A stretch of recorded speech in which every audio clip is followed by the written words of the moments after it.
you're in the right place. Dr. Kris Wusterhausen has been in your shoes, and he's done the work and can show you how you can turn things around.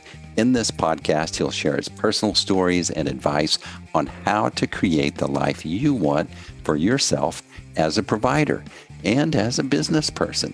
You'll learn how to reclaim your life, your time, your energy, and most of all, reclaim the dream you had when you started your journey to become a doctor.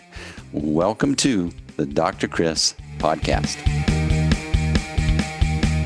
Okay, welcome to Age Management Conversations with Dr. Kris. Dr. Kris is our favorite physician. He's the one physician that you can talk to and get answers about what's going on and yet not get a canned answer that feels a little bit condescending and why you wasting my time with these questions. And I'm speaking from experience because I'm the one that always asks weird questions. And it's like, Steve, why don't you just follow along? But I got questions and I imagine most people do too. Dr. Kris, how are you doing? I'm great, Steve. Good to see you, or good to talk to you and see you. Hope all is well. So here's the topic that everybody's talking about all around the world. And especially now that the vaccines, the FDA has come out and approved these. There's a lot of questions swirling around this. There's a lot of questions swirling around mandates. And I've just been wanting to kind of sit with a doctor and talk about it without a lot of pressure. And I'm curious about what your takes are. What do you think is going on? And just okay. Let's talk about it. You know, it's big news. Obviously, earlier in the week, was it Monday, Tuesday? I don't remember the exact day, but the Pfizer vaccine got full FDA approval for 16 and up for the their COVID vaccine. And I think that's, a really big deal, because I think some people's hesitation has been the fact that it was not FDA approved. It was more in the experimental status. I think there are people out there that feel better with an FDA approval for something that they're not possibly being experimented on with the vaccine. So, I'd like to kind of start it off because, there's some things happening, at least around our country, and especially in the medical field with mandates.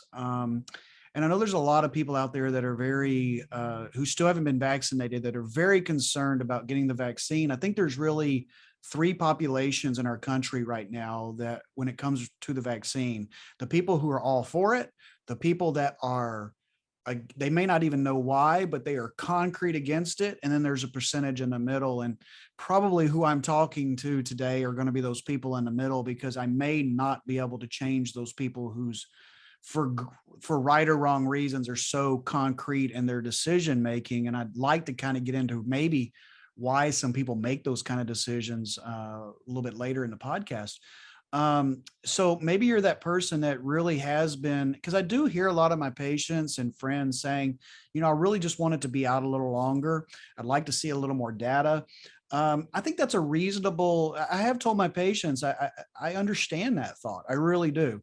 Now, if they're really high risk, like if I truly feel like, my God, if you get COVID, your chance of having significant issues is high, I will spend a lot of time trying to educate them on the vaccine. For full disclosure, my two teenage children, my wife, myself, are fully vaccinated. Pfizer vaccine, all four of us.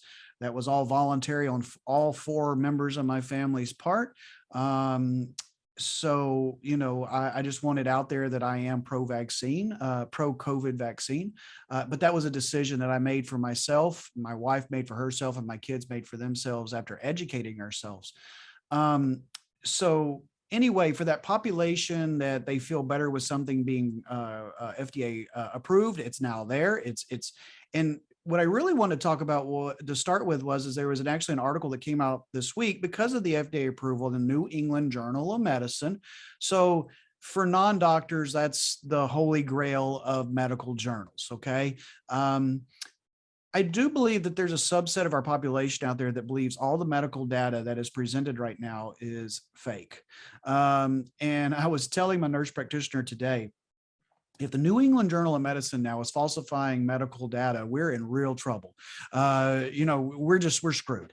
And I don't think anyone believes that. Looking at the data from the Pfizer vaccine in particular. So what they did is they compared the risk ratio for people who have not been vaccinated and have not had COVID versus people who've been vaccinated versus people who've had COVID. So we're looking at how things naturally occur, because obviously clots, arrhythmias, herpes outbreaks, those things occur naturally in our population, whether you've had a vaccine or not had a vaccine. And actually, the only thing that they saw that was elevated above baseline for adverse events in the Pfizer vaccine was lymphadenopathy, quite a bit of it, but that's lymph node swelling. Imagine that. We're giving something that's going to cause your immune system to react. So your lymph nodes could swell up a little bit. They do reverse. They do go back down. A slight increase in appendicitis, a slight increase in myocarditis, which is an inflammation of the heart, which is probably something that gets the most discussion at the moment. It's usually healthy teenage boys that have the highest rate of myocarditis. And I'd read an article that says that everybody with the myocarditis that is being followed, they do return to normal. It's not that they have long-term after effects of this myocarditis, but actually when you look at the rate of myocarditis versus baseline, yes, it was higher than baseline, but it was significantly less than if you got COVID. So, one of the things I hear about from my patients, well, I have a fear of myocarditis. Well, okay, but if you get COVID, you have a much higher chance of getting myocarditis than you do of getting the vaccine. Although I do understand those thoughts, because I still think there's a lot of people out there that believe that they just won't get COVID. And I'm here to say, in my humble opinion, you're either going to get vaccinated or you're going to get COVID, or you're going to get both before this is all said and done. I think every adult will end up with one of those three scenarios. So you have to prepare for that. When it happens, I think is, like everybody's had the common cold. Everybody's probably had the flu at some point in their life, whether they knew it or not. These are things that we come in contact with. Our bodies know how to react to, and that's just what happens. So going back to that faction that's in the middle, being FDA approved may mean something to them. Now, I always try to tell my patients, I'm not a big pharma guy. You know this, any of my patients know this, that I'm not a huge believer in big pharma. I do understand patient skepticism of big pharma being your Pfizer, your Mercks, your AstraZenecas of the world. I don't believe always that big pharma has our best interest at heart. I think that many times profit margins are at what is at heart. And I would be completely lying if I said, oh yeah, whatever big pharma says, I go for. The decision that I've come up with is based on science, is based at looking at the data, just like I try to make my decision on everything. And to be real honest with you, I'm okay with patients who truly look at the data, who make educated decisions to vaccinate or not to vaccinate. What gets me is when I try to pin patients down or friends down as to why they're not doing it. And they either can't really give you a reason, or they give you some form of a ridiculous reason, as to, like my favorite, the trackers in the vaccine. I saw a comedian this weekend, and I forget his name, but he said something I thought was really funny, because there's a subset of our population that believes this vaccine is intended to kill us. And he said, if they're trying to take over the world, why do they want to kill the people who comply? You're going to be left with everybody who doesn't do what you want to do. That doesn't make good sense. Just to kind of make a little bit of a joke out of it, I thought that was quite funny. So anyway, Pfizer has compiled this data now. We are seeing, much less rates of vaccinated patients being hospitalized with COVID. Yes, if you're vaccinated, you can still get COVID. Yes, you can still spread COVID. I don't believe the vaccine is the sole answer to this pandemic. I don't believe that at all, but it is a tool in our toolbox. As you and I talk about all the time, proper eating, proper exercise, proper immune support is as important as all of this. It all goes together. It's like a finely tuned orchestra. We need all of these different instruments playing a role to protect ourselves. So let's talk about and what does FDA approved mean exactly? I have an idea. The drug's gone through some sort of evaluation and they sign off on it. But what does that really mean? It means that has met all the criteria of the FDA to show that its benefit highly outweighs its risks, and that its safety profile is such that they believe that, again, it's got much more benefit than harm. The FDA approval process, in my opinion, is actually a little too strict. There's many things that are in Europe and other places that are used extensively. We kind of look at drugs differently in the United States. We're always kind of behind the times because Europe is more like, okay, it's met the basic criteria for being safe. Let's go ahead and put it out there and see if we can help people with it. Versus here, we really hold things back for years, to make sure that they're safe. So it just depends how you look at it. As a physician, I want things quickly, so I can help my patients. But the FDA approval just means that the experts have looked at it, that do these things, and that they say that it looks overall to be extremely safe, that its efficacy is there, so that's what FDA approval means, basically. And there are some drugs that they've approved and later gone back and unapproved, right? Based on, it does happen. It's not certainly common, but there have been some occasions where that does happen. But most of the time, the opposite happens. It'll be something that we believe is right about to be released, and then boom, they look at the final data and say, no, we're not letting it through. That's even more common. I can't tell how many times that there was this medication's coming in the next quarter, and then you read the article about, no, it got knocked down at the very last second because of some side effect they felt like was just too high to use with the population.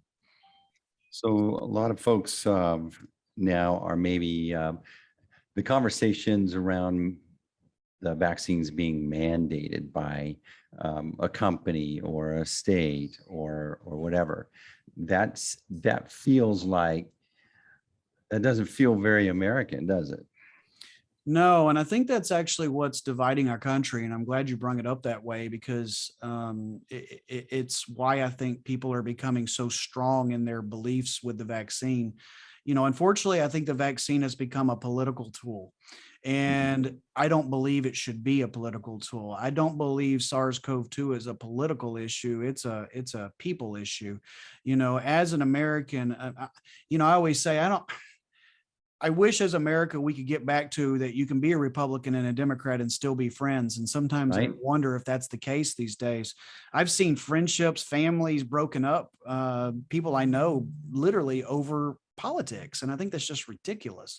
We've become, and I think it is what we're doing right now, but we're trying to be the good guys, is social media.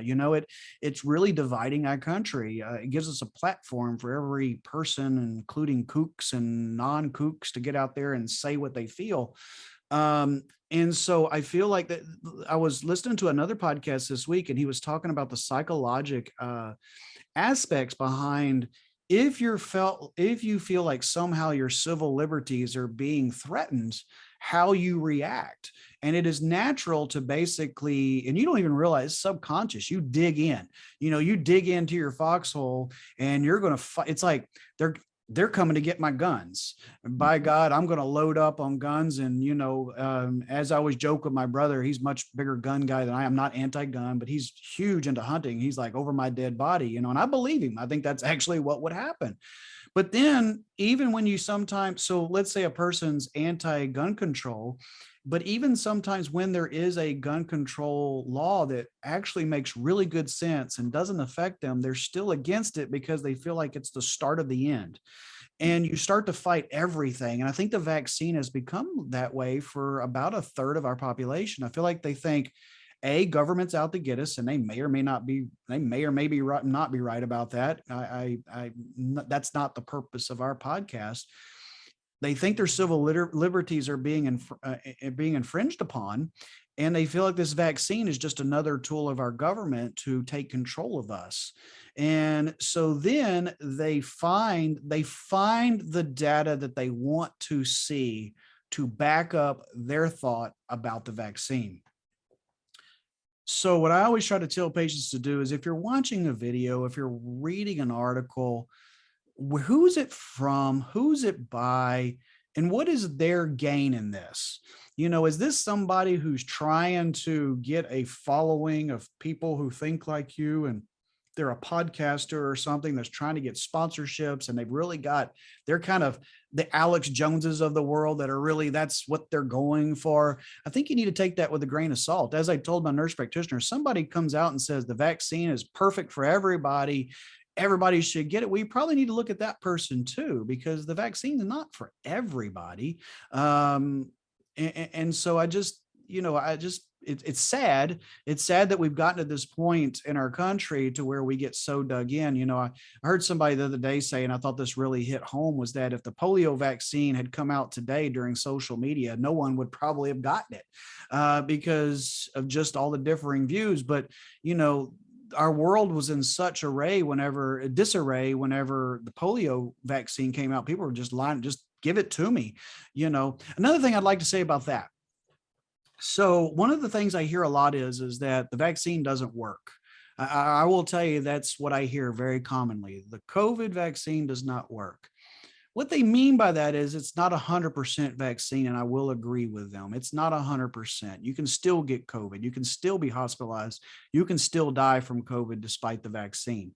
But what we do know, and the facts are clear, that you have a 15 times less chance of dying from COVID if and it's probably even greater than that, but like a minimum of 15 time chance of less of a chance of dying from COVID. Um, you know, um, when the polio vaccine came out, some people had to be vaccinated multiple times, because now we're talking about the boosters. That's going to be the next, you know, people who are for the vaccine are going to be like, yeah, just get your booster. People who are against it are going to be like, see, I told you it doesn't work. You got to go get a booster. Um, you know, when you get the booster, it is limited studies. I will admit that there haven't been a ton of people in these studies. I always try to be honest about what I'm reading. There's a few hundred patients, not thousands or tens of thousands, but you're seeing about a 3-fold increase in antibodies after the third shot versus after the second shot. When you're looking at countries, though, that have very high rates of vaccine rates, like Singapore, Iceland, they're handling the Delta variant very, very well. And the reason that I believe today we're not handling the Delta variant very well is just our high rate of vaccinate, our lack of a high rate of vaccination in our country. We're still hovering around low 50s on our, completed vaccines of our adults in the United States, whereas other countries are 75, 80%. I will tell you, there's countries out there, these third world countries, that would love to line up to get this vaccine. In my opinion, we are lucky to at least have access to it in America like we do. Whether you're for it or against it, at least we have access to it. And I think that's what I want for my patients, is to have access. Now, going back to the mandates, like I was telling you earlier, I do a lot of work with rehab centers, and President Biden has passed a bill that is passed. We don't know when it's going into effect, which is not necessarily mandating that workers who work in nursing home and rehab centers get vaccinated. But what it is saying is that the vaccine rate of those facilities will affect their reimbursement from Medicare and Medicaid. So in an indirect way, it's a mandate. So am I for mandates? Absolutely not. I do agree that I understand maybe why they're looking at mandates. I wish there didn't have to be mandates. I don't want mandates. I'm not a government guy. I don't believe more government is ever good. But then in the state of Texas, Governor Abbott has just said that government entities can't have mandates, but like in the rehab centers, that's a federal reimbursement program. So Governor Abbott has no say over that. It's going to get really, nasty before it's all said and done. And unfortunately, in these rehab centers, I think some employees that work there are going to have to make a really tough decision in the next few months. Do they trust the science? Are they okay with it now that it's been out at that time, 7, 8, 9, 10 months? Do they feel comfortable enough getting it? Hopefully they can use just a little bit of this as maybe their decision maker to feel better about it. I can tell you, I've been part of vaccinating hundreds of patients from 13, 14 to 107 years old is my oldest patient that's been vaccinated under my care. And we've had no severe adverse events in that group. And most of that group is very senior patients. I can tell you by my experience that I am seeing COVID again in my facilities in those senior patients, but they're for the most part are vaccinated, and they're for the most part having very mild symptoms compared to what we were seeing pre-vaccine. So my practical brain will tell you I see tremendous success with this vaccine so far. Don't get me wrong, Steve. We all wish there was the perfect vaccine, there was zero side effects. We got one shot. We had lifelong immunity and we never had to think about it again. Maybe we'll come up with that at some point. We don't have that right now. But what I will say is what I said in the beginning.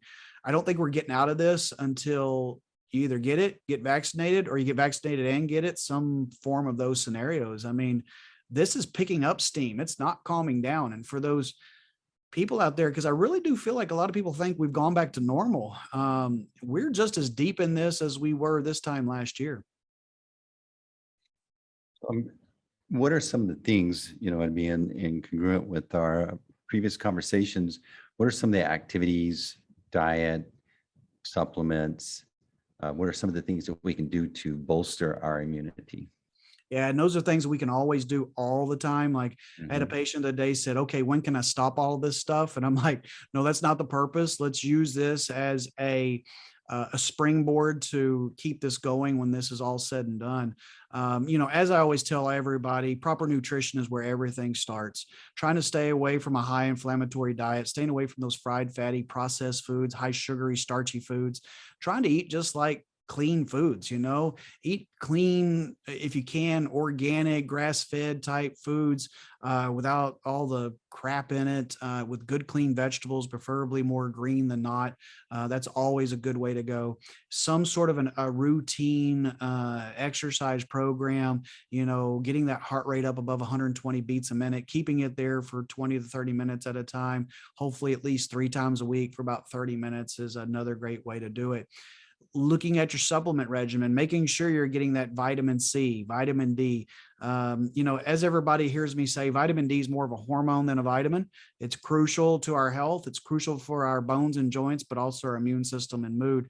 So that vitamin C, that vitamin D, the zinc, the quercetin, those things are just really important to keep going at all times. Like I was really excited, my supplement provider, and this is not a plug for my supplements, but they actually came out with one called Orthoimmune, which actually has everything in one capsule, so that now that person doesn't have they don't have to have the 5 bottles. It's not even that expensive, which is nice, because that's what people really struggle with is, I've got 5 bottles and how do I take all this stuff? And, this one, they can take a couple capsules a day and be good.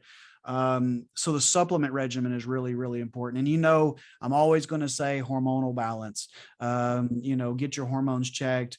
And you're always, that's always a great thing to do for your immune system and just your overall health. When you talk about the diet, for me, the light bulb went off when I want to change or alter my diet to where it's less acidic and more alkaline. And that's because you're helping the cell be more alkaline, which is more of a defensive posture against viruses. Yeah, and thank you for reminding me because I didn't say it. Alka-Seltzer Gold, or AKA baking soda. A couple teaspoons of baking soda, or a couple of dissolving Alka-Seltzer Golds in a glass of water a day to get that alkalinization that you look for intracellularly, so that your body has the best defense system. Because as we know, viruses, bacteria, funguses, fungi, they don't like acidic. I mean, they like acidic environments. They don't like alkalized environment, just like you just said. So that is a really cheap defense mechanism, as we talked about with the pandemic around the early 1900s. And one of the main treatments was baking soda, and believe it or not, it had some real efficacy along with that. So we can take all these little things and plug them together. And I know that there's that subset of population, and I don't always necessarily disagree. I had this discussion with one of my nurse practitioners last week. if I do all these things, I should be okay when I get COVID. And I don't necessarily disagree with that, except for the fact that me personally, I don't like to risk things if I don't have to. I guess maybe I'm a gambler at heart. I like to put all the odds in my favor. So if I can take this vaccine, and by the way, one thing I'd like to say, how to minimize the side effects of the vaccine. I think these are things that if you do prior to the vaccine, you have a chance of having less side effects from the vaccine, like taking your AC, your vitamin C, your vitamin D, taking your, baking soda for a few days prior to that. I think you have a better chance of not having an extreme immune reaction to the vaccine. But again, even in my patients that are extremely healthy, I still say, of course, it's your choice. I still recommend them getting the vaccine. And one more last thing I've been seeing in the news, if you kind of speak about ivermectin, there are certain drugs that people are talking about that could be a prophylactic in nature. Yeah, so that is the burr under my blanket, because this weekend in particular, I saw a lot of stuff going around on the internet about ivermectin. And I do use ivermectin. And then we look at the IMAS protocol, which is one of the critical care societies. They actually have ivermectin as part of their protocol. And I have seen really good success with ivermectin. What is ivermectin? It's an antiparasitic. The negative ivermectin, in my opinion, is that people have access to it through their feed store. And people are picking up ivermectin from their tractor supply or their feed store locally, and they have no clue how to dose this stuff. And they're using, first of all, they're using agricultural grade ivermectin, which is a bad idea. Two, they don't know how to dose it. It's a paste usually. And they're just, oh, that sounds good, and they're using it, or they're trying to dose it based off of what the package says for a cow. And people are having a lot of toxicity problems because of that. Now, there is a group of people, because I saw someone, a famous person, tweet this weekend, and it just really shot my blood pressure up. It said, if your doctor prescribes ivermectin, your doctor is a quack. And, there are multiple good studies out there right now showing how ivermectin, because of its anti-inflammatory aspect, can decrease the severity and the duration of COVID. And it is a remarkably safe medication when used properly. In other words, the right route, the right quality, and the right dose. And it is freaking ridiculously cheap. I can treat my patients for about $5 with ivermectin, and it's very inexpensive. And, if you separate my two practices from rehab center nursing homes, those are elderly sick patients. But if you take my wellness center, I am to date still 0 hospitalizations with how we treat our patients here. And I think that's impressive because we've treated a lot of patients. Now, knock on wood, that doesn't mean it's going to stay that way. I'm not cocky enough to believe that, you do what I say and you have no chance of being hospitalized, but we've been able to get people through this. But one last thing I'd like to say is I have a lot of my patients who were anti-vaccine until they got COVID. And then they get COVID. They're not ill enough to be in the hospital, but they feel like a freaking Mack truck ran over them. And the one thing that you hear me talking about a lot that people do not discuss enough is post-COVID syndrome. Post-COVID syndrome is real. Post-COVID syndrome happens, and about a third of symptomatic patients will have some form of post-COVID syndrome. What does that mean? It means chronic headaches, depression, muscle weakness, fatigue, et cetera, et cetera, et cetera, that can last days to weeks to months to maybe the rest of your life. And so for me, that's my biggest fear with COVID, is not me getting COVID and dying. It's me getting COVID, getting well, I think, and getting post-COVID syndrome of something that'll affect me for weeks and months. I went and saw one of my doctors last week, 2 weeks ago. He'll remain nameless. He had been out for a month. I said, hey, what's going on? You rescheduled me 3 times. He's like, I was out for a month with COVID. I was training for an Ironman. I can't even step foot in the gym a month later because I'm so winded and he's my age, great shape. So you take a guy who's in great shape and he's still having this many problems. So, I mean, just to flippantly say, I'll be fine. I think that's maybe a kind of like the Russian roulette. Yeah, you might work out for you. Okay. But every now and then some people can get shot in the temple with a bullet. So, and the other thing I say is just the flu. And then I promise I will shut up. The difference between the flu and COVID is that the flu is something you get and you're very ill and you feel like crap. I've never had COVID, so I don't know what it feels like. I have had the flu multiple times. But when the flu is over, the fever goes away, usually within 24 hours, eat a couple of good meals, get a good night's sleep, you're back to normal. You can go back to the gym, you feel normal. That is not the way it goes with COVID. I don't think I ever talked to anybody who has symptomatic COVID that tells me, yeah, it lasted 5 days and it was over and I was perfectly 100%. They usually will say at minimum, for a couple of weeks after that, I didn't feel right. And then I slowly got a little bit better. So that's another big difference though, between those two illnesses. I felt that way after one of my divorces. I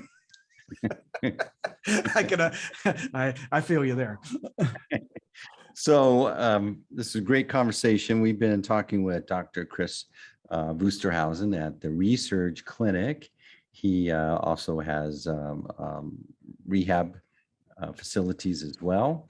And so he's treated a lot of folks with these conditions.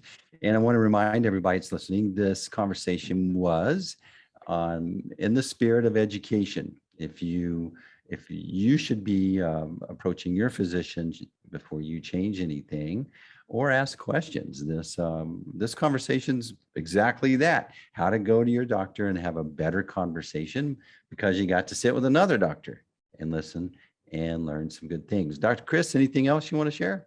No, I think we covered plenty. So I think we'll leave it at that.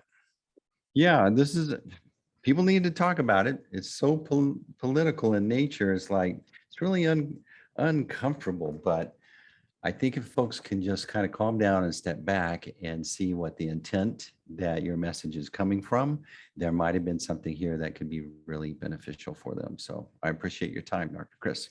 Thank you, Steve. Appreciate your time. All right. And that's another episode of Age Management Conversations with Dr. Kris. And that's a wrap.